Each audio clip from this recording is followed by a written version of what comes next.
Para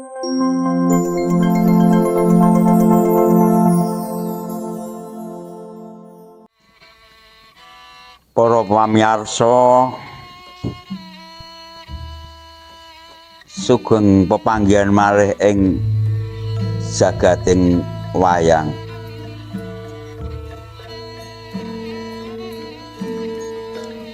Wonten ing kalodhangan menika kita badhe ngonceki setunggal cariyos ingkang kebak piwulang luhur.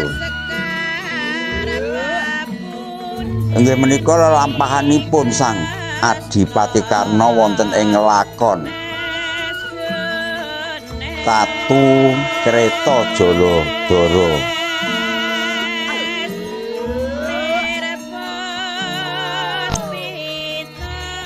Kados ingkang nate dipun wedharaken dening Maestro Dalang Kondang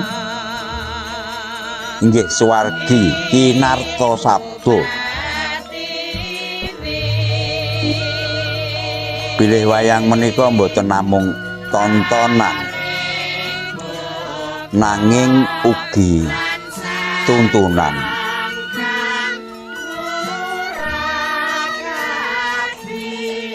Cariyos menika nggambaraken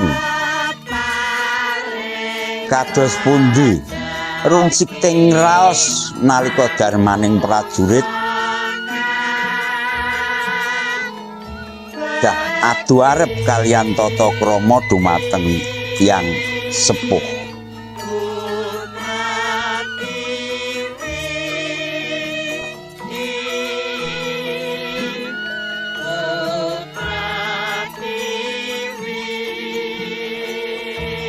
Inggih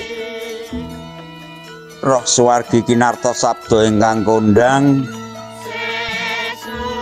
jer amargi pancen basa Jawinipun sae ruruh nanging ugi nabet ing penggalih.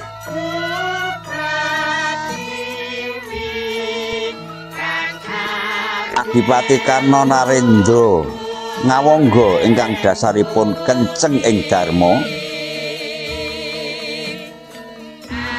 kapeksa nandhakaken maratuwanipun piyambak nggih menika Prabu Salya saking Mandaraka supados dados kusir kretanipun.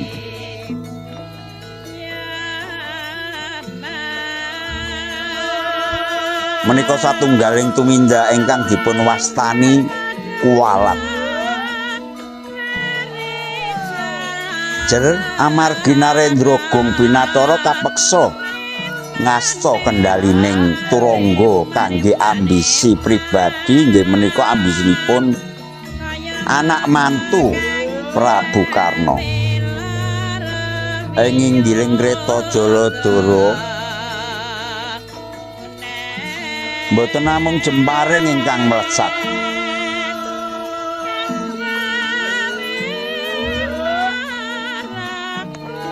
Nanging ugi penyacat lan tembung pedhes saking Prabu Salya ingkang langkung landhep tinimbang liding eri.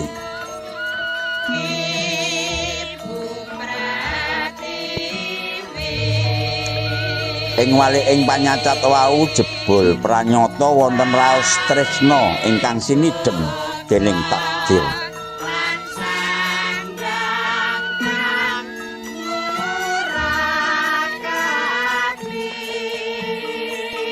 Kados pundi pungkasaning lampah Sang Surya Putra nalika ngadepi panah Pasopati. Lan kados pundi getunipun Sang Maratuwa nalika mirsani raga mantunipun sampun boten mawi nyawa.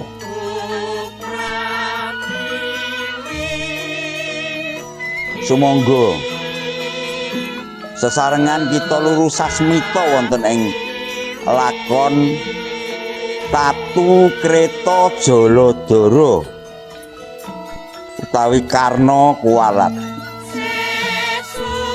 Pamirsa sumangga sugeng amirsani.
Kagiat sang Risang Darmaputra iya Sang Prabu Duryudana.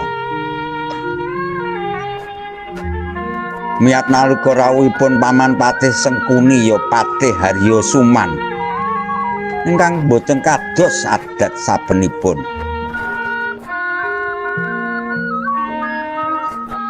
Patih Harya Sengkuni rawuh kanthi pasuryan ingkang kucem. Tra abrit mratandani Sungkawa ingkang sanget. Giduh-giduh tindak nira kadya raseksa ketaman mimis. Mula anggawe swasana ing pesanggrahan Gajah Hosa krasa eyung sepi njinggleng tanpa swara. Kejaba namung swanten sesenggukanipun Sang Patih Harya Suman. Menika wau mratandani wontenipun kabar duka saking madyaning paperangan. Nggih menika ingkang dereng kakocapaken. Paman Patih Sengkuni mboten usah kaya bocah cilik anggenipun cingeng. marai gawe kaget raos sing manah kula. Saweg sepisan niki kula mirsani panjenengan rawuh kanthi swasana ingkang kados mekaten. Kok nembungaken netawang tangis. Terus wonten perkawis ingkang wigati sanget. Wonten menapa paman? Duh, nggih sesembahan ing kula. Gusti kawula ingkang sinuwun Duryudana. Kepareng kawula munjuk atur ing ngarsa paduka senajan mangke dados rerencening duka ingkang nembus jaja. Inggih paman, sampun kados bocah cilik anggenipun cingeng. Menawi wonten sisip sembiripun atur boten dados punapa bakal kula paringi pangapura. Punapa ingkang kedadosan wonten punapa ingkang kedadosan wonten Kurusetra paman? Duh, nggih sinuwun. Menika sampun dados pestining dewa. Raden Duryudana rayi dalem ingkang kinasih sampun dumugi ing pamoring seda nggih. Dursasana gugur. Mboten namung gugur nanging kuwandanipun jasadipun remuk ajur mumur boten rupa manungsa. Amargi amukanipun Werkudara nggih. Cures kasinggihan Kurawa nggih. Nggih sinuwun. Menika sampun dados pestining dewa. Raden Duryudana rayi dalem ingkang kinasih sampun dumugi ing pamoring seda nggih. Dursasana gugur. Mboten namung gugur nanging kuwandanipun jasadipun remuk ajur mumur boten rupa manungsa. Amargi amukanipun Werkudara nggih. Cures kasinggihan Kurawa nggih.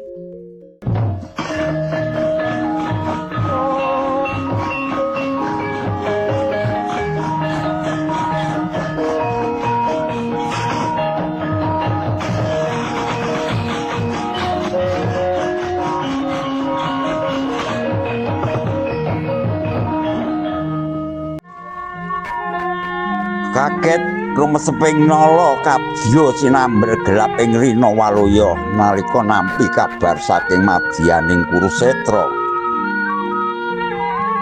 Sanget anggenipun duka, sanget panggetunipun Sang Nata ing Astina. Prabu Duryudana ya Prabu Kurupati duka yayah sinipi. Midanget bilih harinira Raden Dursasana wis madya padha nemahi pralaya ing tanganing Werkudara. Getih ingkang anget mambrah-mambrah ing Tegal Kurusetra kadya nggugah dukaning Narendra ing Ngastina. Dursasana, wah, ayi adikku sing paling kaeman-eman.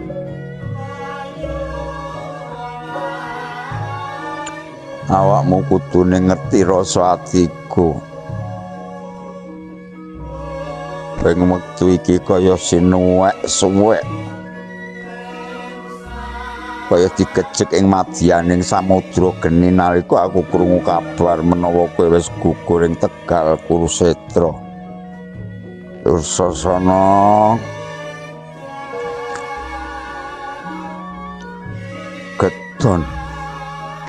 Ketun kepati-pati rasane ngati iki. Aku iki kakangmu nanging jebul ora bisa ngayomi kowe. Aku iki ratu sesembahanmu nanging aku mung bisa nyawang kowe dadi korbaning perang Bratayuda iki ayi.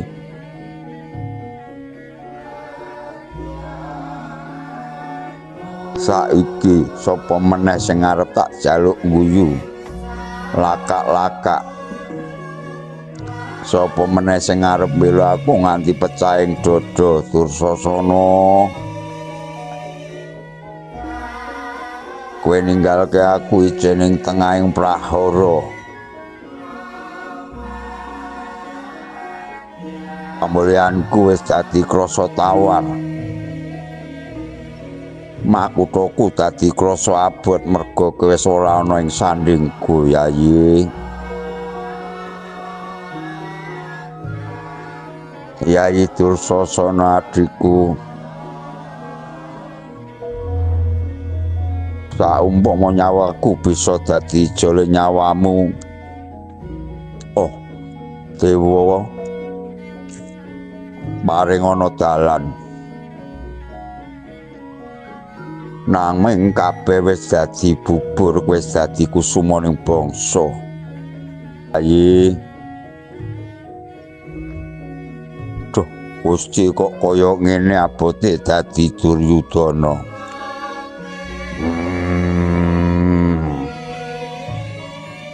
Yen kahanane wis kaya ngene iki, wis tekan titi wanci ning aku kudu medhun dadi manggalaning yuda. Ngastina iki dudu negara cilik. Ngastina iki kuthaning para linuwih, papaning para satriya pinunjul lan dwija sithik. Nanging apa? Apa gunane sekti tanpa tanding? Apa gunane daya linuwih yen mung dadi satriya widikta ingkang asipat mati raga? Bupati ing praja lan kulawangsa. Sira kabeh iku asipat wisangsana, nanging kene kabeh padha amemem cekidhek dadi tugu. Ing kene akeh wong sepuh sekti, akeh senawati ingkang baut ing prang, nanging kabeh padha wegah dadi manggala yuda ning perang. Kabeh padha wedi mati. Apa nunggu jenaning trah kuru saka bumi iki.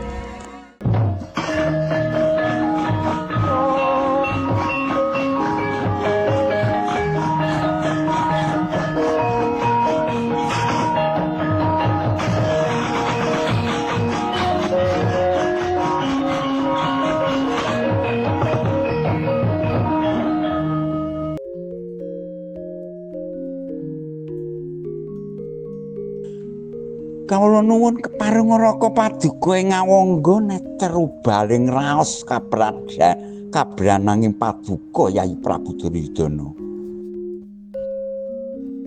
Mawi dasar ngingetaken kalimput tuwin kalipyaning penggalih pangandikanipun Yayi Duryudana menika wau kawis tingal melok tadatan tanpa aling-aling saged kadulu miwah saged kalingking kula umpamaaken nggutuk lor kena kidul. Ketone sedakep nanging ngawe-awe. Ngiring kesih rembak boten perlu kata-kata ingkang kula aturaken. Rinten dalu kula cecengklungen ngrantos ngreh Paduka. Benjang menapa pun Kakang pinarintah kardi nenggalaning manggalaning yuda musuh Pandhawa. Nanging anggen kula ajeng-ajeng mau tiwas tanpa pituwas. Tiwas tanpa pituwas. Kenging menaka Paduka ngawangga babar pisan boten dipun dumuk, boten dipun jawil. Yayi daenget kula niku wonten salebete negari Ngastina suwita ing Yayi Duryudana.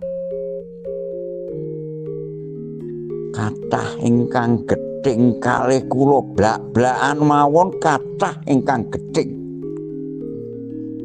Swargi Durna kaliyan kula boten rumaja nglair batosipun. Semanten ugi Swargi Sang Maha Resi Bisma sanget boten remeni penggalih kalih kula. Kalebet mara sepuh kula piyambak Rama Prabu Salya inggih gething buru sengit. Nanging estining manahipun Kakang, senajan kula dipun gedhingi Resi Durna tuwin boten dipun rujuki kalih Sang Mara Sepuh, boten dados menapa. Waton kula sinandhing ing ngarsa paduka Yayi Prabu Duryudana ingkang kula anggep dewa pangayomaning kula. Inggih sebab saking menika Yayi, ing dinten menika senajan kula mboten pinarentah sampun kala maksane dumugi pun Kakang ngawangga pamit jumeneng Senopati.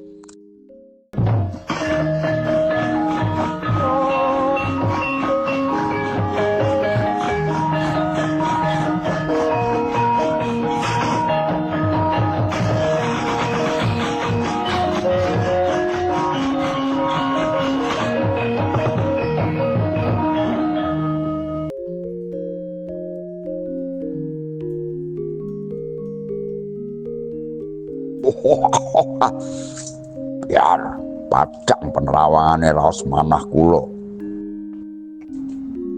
Aja anggawe lumpampahing wanci panglong dipapak obor sewu. Pireng cetha ngeglo wonten ing talingan pangandikaning Rawa Ngawangga ingkang kepareng jumangkah ing payudan. Menawi ngaten umure Pandhawa namung kantun setengah dinten, Werkudara bakal mutyar. Janaka wis mesti kalah musuh Kakang Prabu ing Ngawangga. Nanging Yayi, apa malih Raka Prabu Karna badhe angsaipun Kakang dados manggalaning yuda mangke badhe nyuwun gunganging ngarsanipun Yayi Prabu Duryudana. Nggih. Gungan menapa? Kula aturi matur sing trewaca. Napa Kaka Prabu ing Ngawangga ngersakake numpak rata tumpakane kula? Sajakipun boten Yayi. Mangke kula kuwatos dipun wastani abdi ingkang kudung lulang macan. Napa kepengin nitih Gajah Kyai Pamuk? Radi kirang kulino Yayi. Kok kuwatos disengklak Kyai Pamuk. Lajeng pripun? Napa ngersake kuda kula Kyai Bandang Angin? Boten menika ingkang kula pikajengaken Yayi. Kula mangertosi menawi bilih jagat sampun kaberbeken sawantenipun tiyang sak jagat menika ingkang jagaaken bilih pun Kakang jumeneng Senopati mboten sanes badhe tinandingan kalih kadang kula pun Harjuna. Pitunganipun Kakang samangsa kadang kula pun Harjuna ngadeg jumeneng Senopati mboten sanes. Ingkang dados ratining rata namung Kaka Prabu ing Dwarawati. Ingkang sabab menika Yayi kangge ngimbangi supados boten jomplang kula nyuwun kanthi minangka supados kusining rata tumpakane kula. Sinten? Napa Kartamarma? Boten Yayi. Menapa Paman Sengkuni? Mboten usah kuwatos jar Paman Sengkuni menika sampun kulina dadi kusiring rata kula. Mboten Yayi. Namung badhe nyuwun minangka kusiring kula ingkang madyan ing peperangan mangke satunggaling narendra ingkang derajat tuwin kawibawane imbang kalih Koko Prabu ing Ndwarawati Yayi. Rama Prabu ing Mandalaka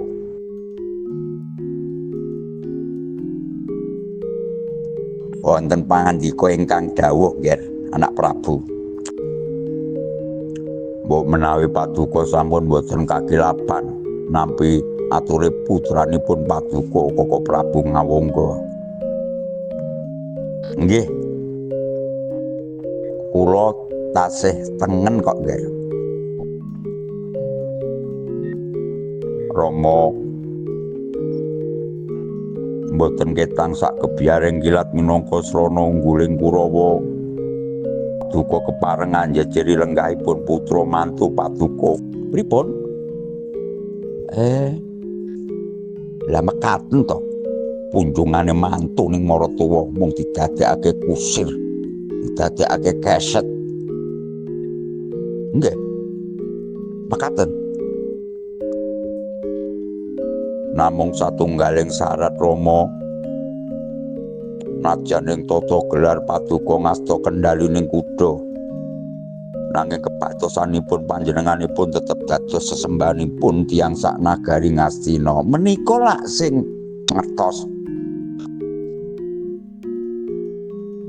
menawi panjenengan boten kersa minangkani pamunduting kula nyuwun pamit pecah Rama. Menapa panjenengan badhe tega uninga pecahipun para putra Kurawa. Kula nika dudu wong tonen. Nanging kula menika tiyang ingkang tasih waras ing Pancadriya. Mboten badhe tega marang kang sasarane anak ning yen anak wau tingkah pratingkahe bener. Wong salwangsul panjenengan kula emutaken nanging sajakipun kula namung dipun anggep angin sanes menungsa.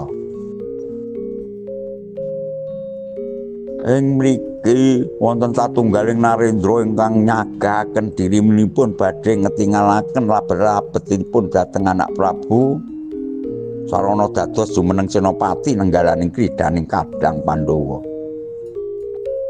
Cak wong tuwa arep diketiplake dienggo keset. Wong tuwa arep diketiplake. Wong tuwa arep didadekake kusir. Rama Prabu najan panjenengan boten welas dhateng putra nggih kawula namung kula suwun ngingetana putra Paduka Yayi Banowati Rama.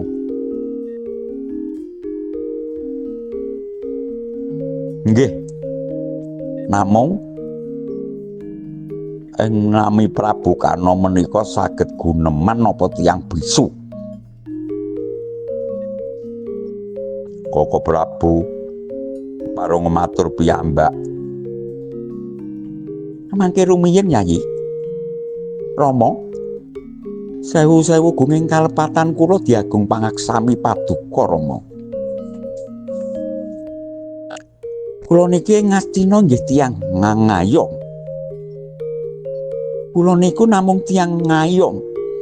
Dipun ayomi Yayi Prabu Duryudana. Ing pangangkas sampun kalepatane bae ngawak awit kumrembyaing tangan. Jumangkahe suku kula badhe namung nurut menapa ingkang pinarentah Yayi Prabu Duryudana. Mangke rumiyin Yayi.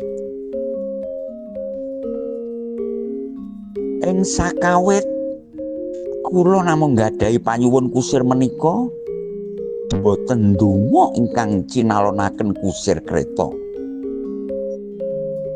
Kula namung nyuwun dumateng Yayi Prabu Duryudana namung nuding satunggaling narendra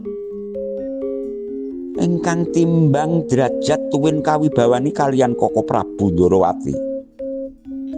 Kula nyuwun pangapunten Rama menawi lepat. Gelem dadi kusir nanging awakmu ora wenang marintah aku. Aku wis bisa nglakokake kreta awit saka karepku dhewe. Ketane ana ndi? Wong tuwa kok reh palet.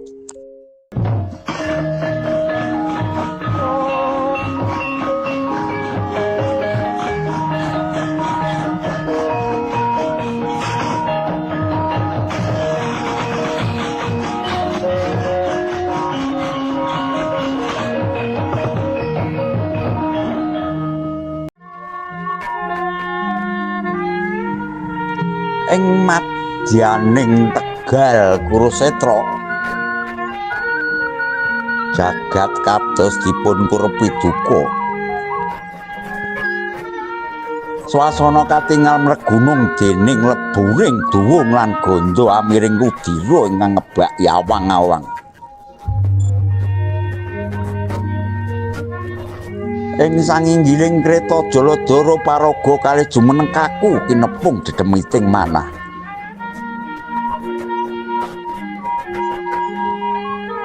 Prabu Salya sang Narantaka Mandaraka jumeneng kaku dados kusir.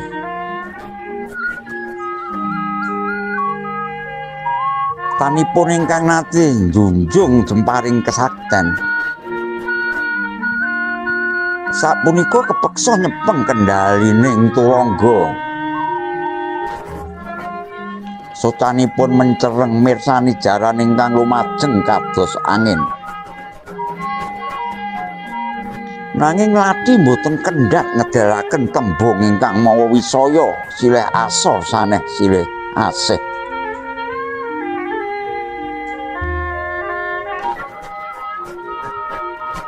Wonten ing wingkingipun Adipati Karna sang Surya putra jumeneng jejeg kados tugu pembalikan.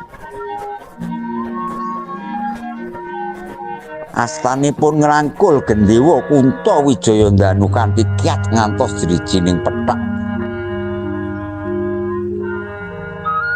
Praupanipun ingkang bagus malih abang mbranang kados dandang diwenekake. Manahipun perih sanes amarga ajrih dumateng mungsuh. Naming amarga panyacat saking maratuwanipun piyambak.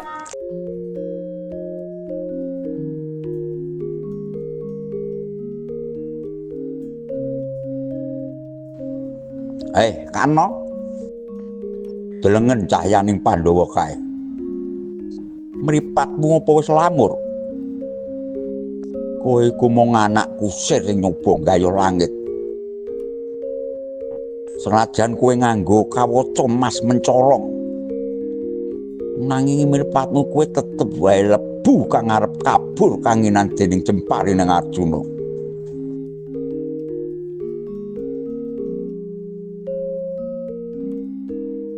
Inuwun Mandaraka,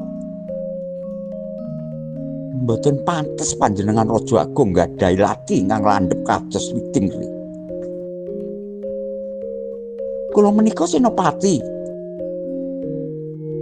Kula nggadahi darmaning ksatria menawi panjenengan mboten saged paring donga pangestu, mending panjenengan kandel. Sura panjenengan langkung damel tatu tinimbang landhep panahing Janaka. Adipati Karna, derajatmu pancen raja. Nanging pangrasamu isih cethek kaya bocah wingi sore. Aku mau ngelingke Arjuna iku diganti dening Kresna titising Wisnu. Apa kowe rumangsa bisa nandingi kawicaksanane jagat mung nganggo nepsu sing mulat-mulat? Nepsu menika tukul amargi panjenengan ingkang wiwiti. Saben-saben kula masang jemparing panjenengan pripun mastani badhe luput. Saben kula badhe majeng panjenenganipun mastani jaraning saya. Sejatosipun panjenengan menika kusir kula napa mata-mataning Pandhawa? Oh, ya wis karepmu, karepmu.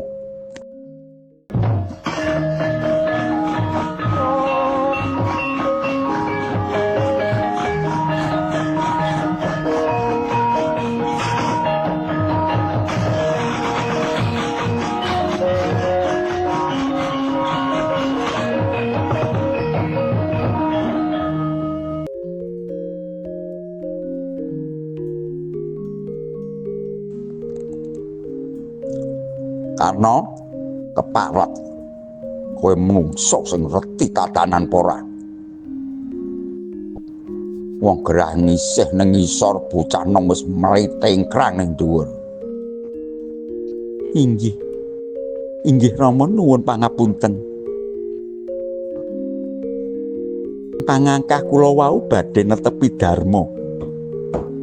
Ing menika derajating kusir menika sak ngandhapipun senopati. Aku apamu?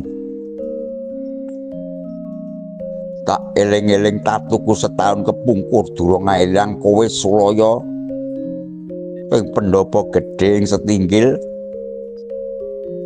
Saiki kowe natoni aku. Wong gerang mbok dadekke kusir. Ora pekewo karo anak Prabu Duryudana, ora sutah nyawang praupamu sing seneng ngenek-ngeneki. Kowe ora wenang merintah karo aku. Rama, sewu-sewu kalepatan kula nyuwun gunging pangaksami. Dinten menika keparenga paduka kula nderekaken minggah ing rata. Sampun wonten katetek Jaja Butul prapting walikat. Rama, Kanjeng Rama, keparenga nguntapaken pejah kula Rama.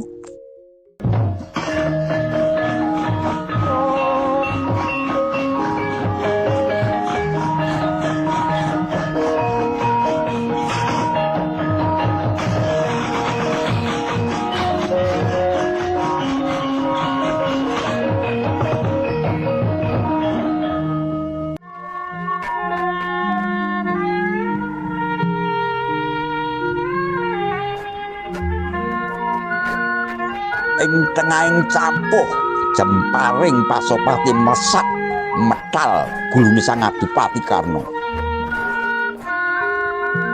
Sanajan nyawa oncat saking raga, Kunarpa Karna mboten dawah ing Bantala. Sang Surya Putra tetep jumeneng jejeg ngrangkul Gandewa Kunta Wijayandanu. Senajan Rudya deres dlewer saking jangganing Adipati Karna, ing wektu samono Prabu Salya ora mangerteni menawa mantune ya Si Basukarna wis tekaning pati. Isih uluk aba lan duka.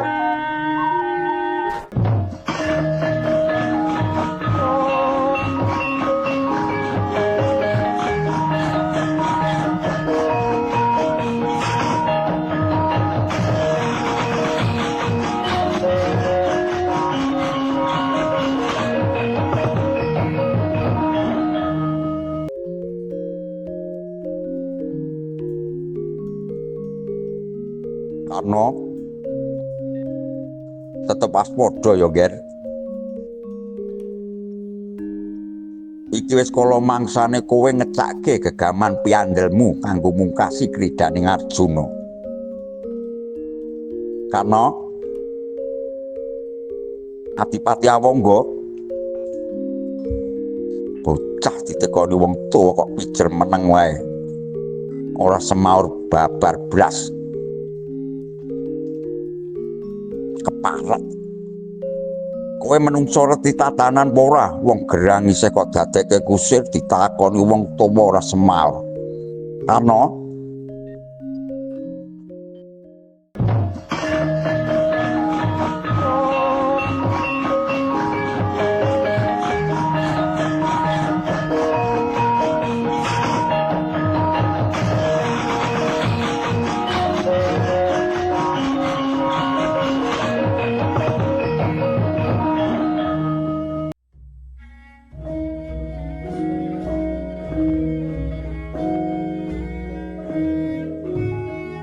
Karna, weh lah dalah. Aduh, kok Karna.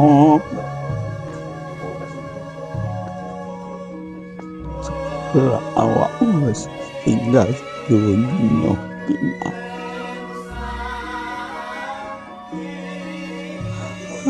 Aku ngapura yo Ger.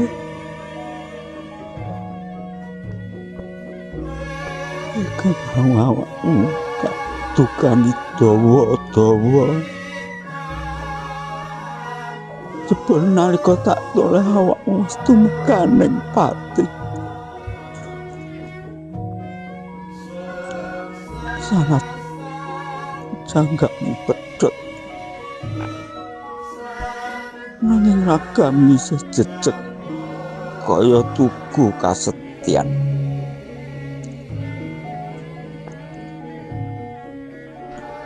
Duh, Gusti Kang karya jagat. Mugi dipunapura sedanten lepat lan dosa anak mantu kula. Prabu Karna Basudewa. Oh.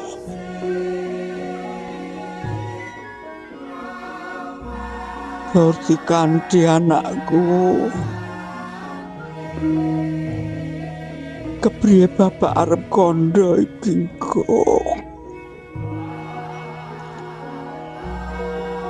Menawa bojomu sing gagah prakoso iki wis dadi batang amarga kridaning takdir.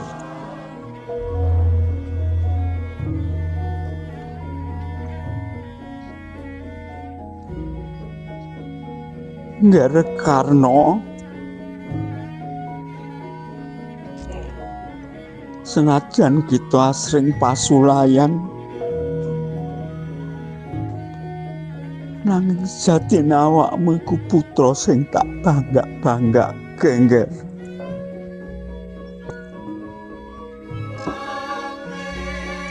Kowe setya dumateng janji.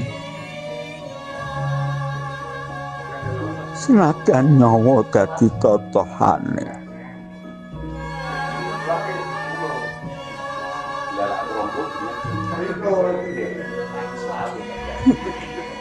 Turu kanthi tentrem yo Ngger. Dosamu wis kinecap dening getihmu dhewe.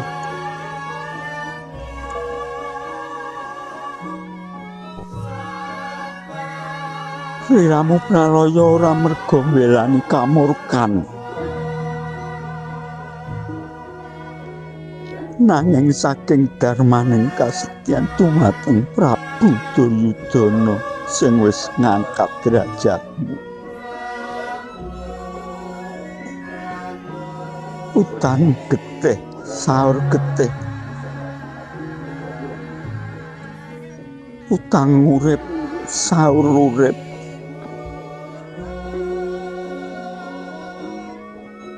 Ngger anakku Karna.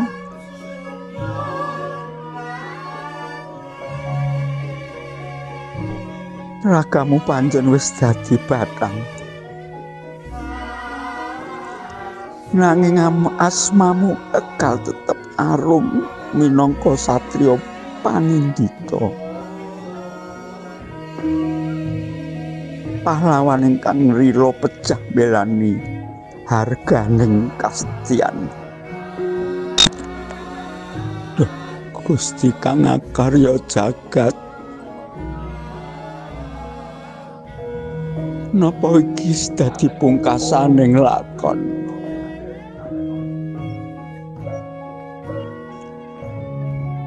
Ya, Adipati Karna mantuku sing gagah prakoso. Lehen pun Rama Ngger. Semawura senajan mung sethithik ya. Ngger. Karna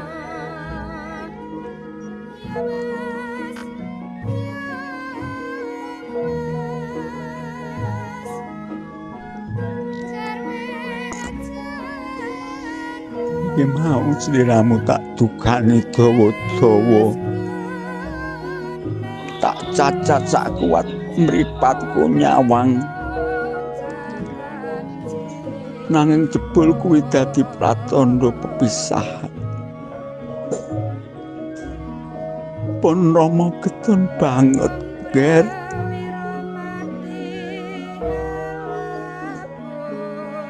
Aku mung kepengin kowe waspada. Nanging atiku malah dadi wisaya sing nambahi tatu ing atimu sadurunge panah Pasopati teka nembus janggamu, Ger.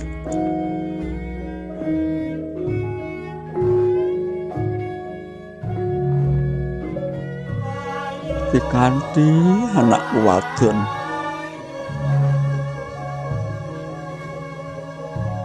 priye bapak arep kandha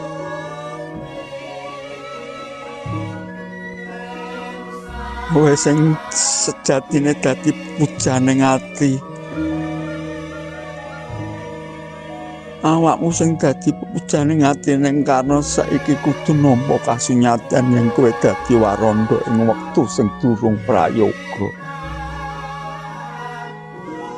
Anakku, jebul dina iki aku ora mung kelangan mantu, nanging aku wis ngrusak bunga ing uripmu. Nger karna turu kanthi tentrem ya, Nger. Jenengmu bakal tetep wangi. Maratandani yen ana satriya sing luwih milih pati timbang mlenjani janji dumateng bendarane.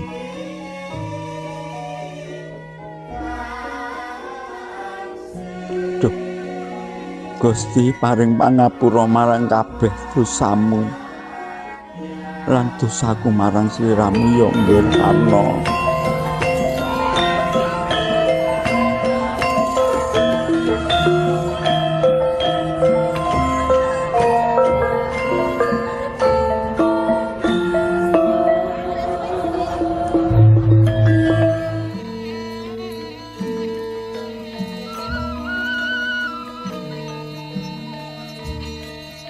Para pamirsa, saking lampahan tatu Kreta Jaladara menika kita saged mendhet piwulang bilih kasinggihan lan derajat pangkat saged mawut nalika adu arep kaliyan rungsiting raos kulawarga. Adipati Karna sampun mbuktekaken bilih darmaning satriya menika awrat sanget sangganipun. Ngantos rila dipun wastani kuwalat kangge nuhoni janji lan bakti. Dene saking Prabu Salya kita sinau bilih getun menika dhatengipun mesti ing wingking. Tatu ingkang dipun sebabaken dening landheping lathi pranyata langkung perih tinimbang landheping jemparing. Lan asring boten saged saras senajan raga sampun tilar donya. Mugi cariyos menika boten namung dados kembang lambe nanging saged to dados pepeling kagem kita sedanten supados tansah njagilati lan tresna dumateng keluarga. Saderengipun sedaya kasep kados dene getuning Prabu Salya wonten ing nadyaning Kurusetra.